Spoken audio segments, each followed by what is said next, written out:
Hey, what's up guys, this is Brexer, and today we are going to be doing a new Lego set. We've got the Speed Champions 1970 Ferrari 512M.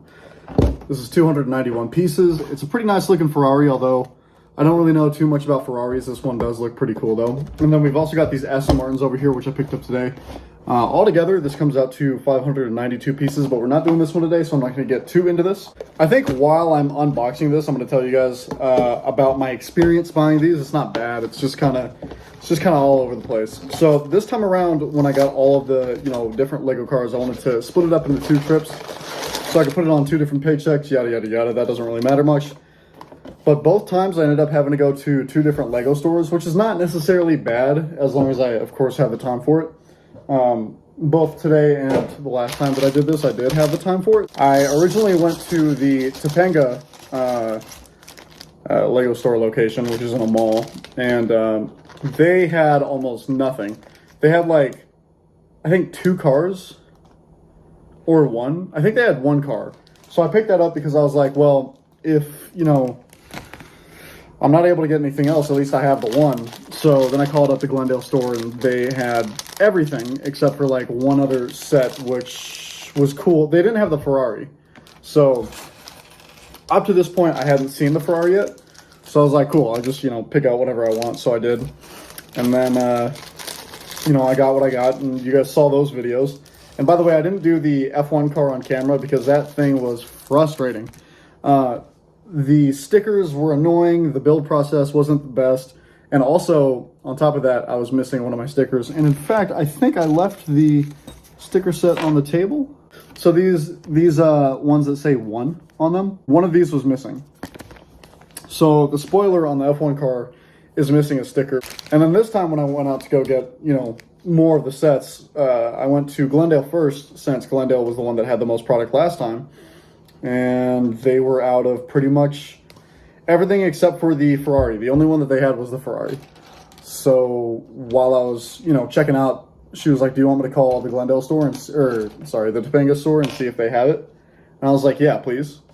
So she did. They said they had about 6 or 7 of the Aston Martin double sets. So I was able to get that, and we're good now. Just took a really long time. Anyways, I don't think I'm going to be able to speak and figure out how to get this to lay flat and build at the same time. So we're just going to get straight into the time lapse.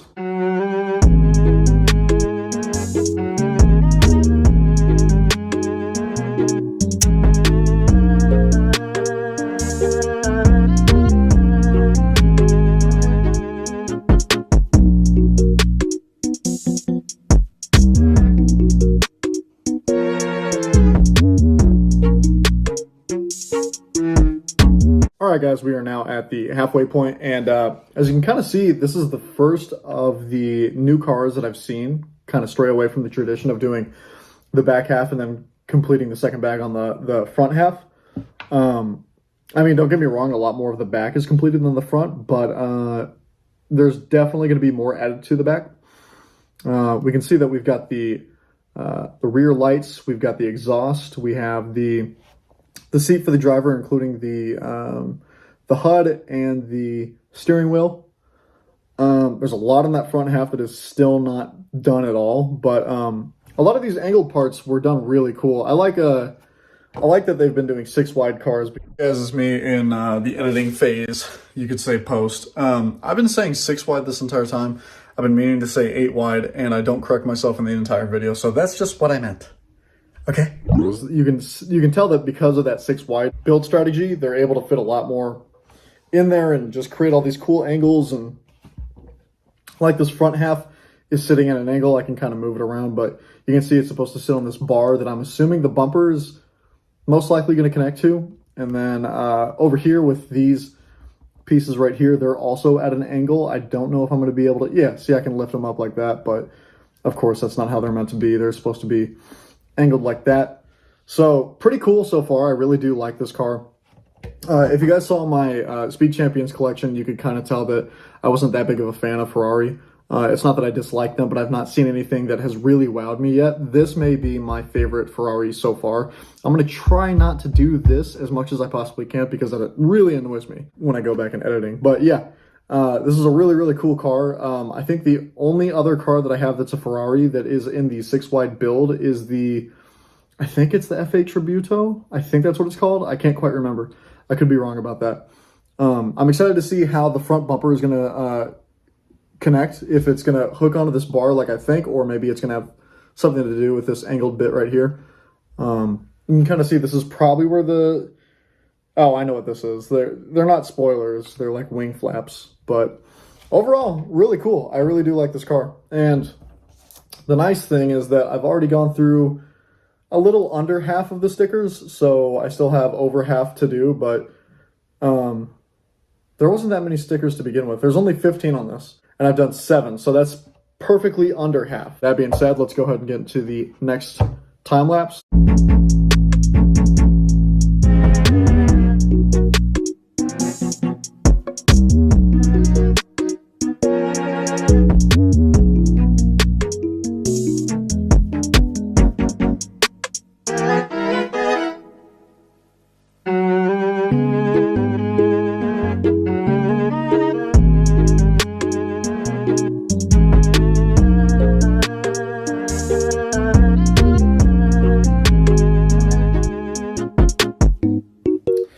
Alright guys, so we are in the final stages of building the Ferrari, whatever it's called, the new Ferrari.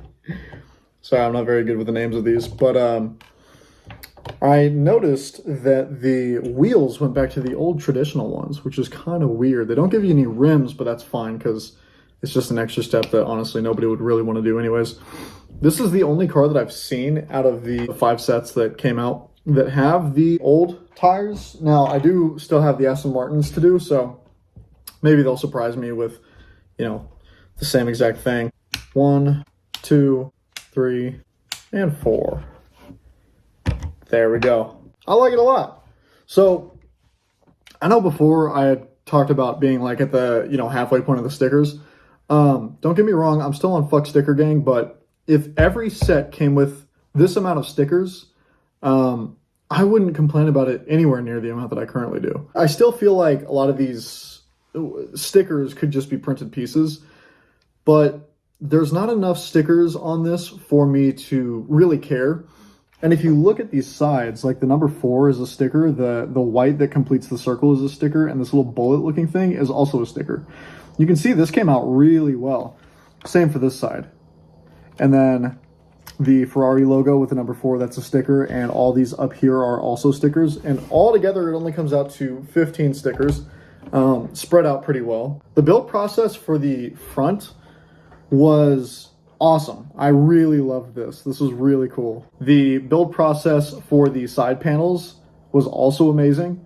The cockpit, how it opens up and closes. I messed up and I put the steering wheel in front of the HUD, but it was supposed to be the other way around. So at first, this wouldn't close, but then I immediately realized, oh, I got it backwards because I'm stupid. So I just did that, and sure enough, it comes together perfectly.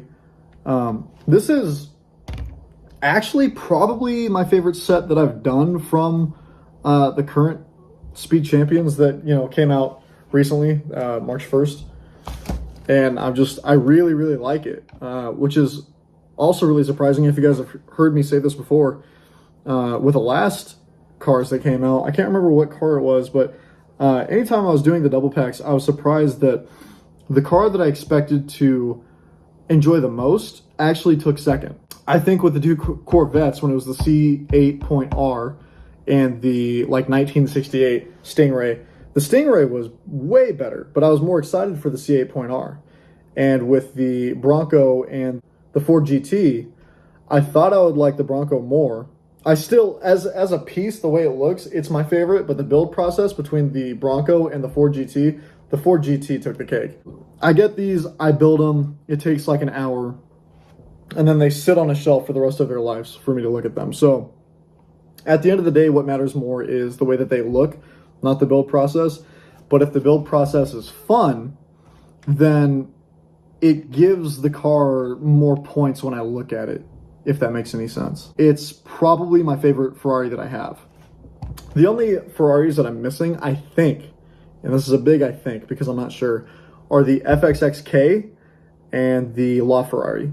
Yeah, This was fun. I can't wait to do the Aston Martins. They're out of reach, so I'm not even going to grab them because I'm lazy.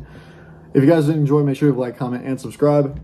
And I'll talk to you guys in the next one. Peace.